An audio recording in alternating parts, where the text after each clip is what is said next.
नमस्कार. क्लिनिकमध्ये आलेल्या पेशंट्स अगदी कॉमन असं म्हणणं असतं की डॉक्टर, मी तर अन्न कमी खातो पण माझं वजन काही कमी होत नाही.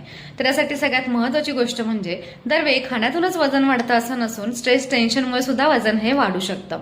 कारण आयुर्वेदानुसार काम शोक भयात वायू हो. आता हा जो वातदोष आहे हाच मनाला प्रेरणा देणारा, कंट्रोल करणारा आहे आणि जो नॅचरली शरीरात कोरडेपणा आणणारा आहे. त्यामुळे त्याला कॉम्पेन्सेट करायला शरीरात मेद वाढायला लागतो आणि मग काट्यावरचं वजन हे वाढतच जातं. अर्थात हे वाढतं वजन बघून आणखी स्ट्रेस वाढतो. यासाठी सगळ्यात महत्वाचा शिरोधारा.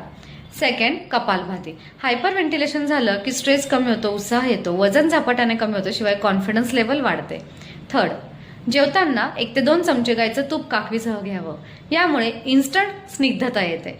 आता हा जो कोरडेपणा दूर झाला की स्वाभाविकच वाढलेला वात कमी होणार आहे आणि शिवाय उठण्या बसण्याच्या ज्या चुकीच्या सवयी असतात त्यामुळे पोटातल्या अवयवांच्या विकृत हालचाली घडून जो काही तिथे फ्रिक्शन म्हणजे घर्षण होऊन उष्मा तयार होतो, ज्यातनं स्थूलता आलेली असते, हे सुद्धा याने कमी होणार आहे.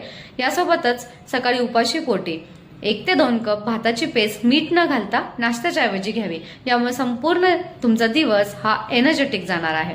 फोर्थ, जेव्हा स्ट्रेस वाढतो तेव्हा शरीरात कॉर्टिसॉल सिक्रेट होतं आणि यामुळे जास्त मात्रेत अन्न घेतलं जातं, वारंवार खाल्लं जातं किंवा बऱ्याचदा जंक फूडचं प्रमाण याने वाढतं आणि मग फॅट्स वाढतात. तर अशा वेळी सगळ्यात सोपा उपाय, जेवणापूर्वी 10-15 मिनिटं शवासनात पडून राहावं. फिफ्थ, कोमट केलेलं ती तेल सकाळी अंघोळीपूर्वी संपूर्ण अंगाला हलका मसाज करून लावावं आणि अंग शेकून घ्यावं.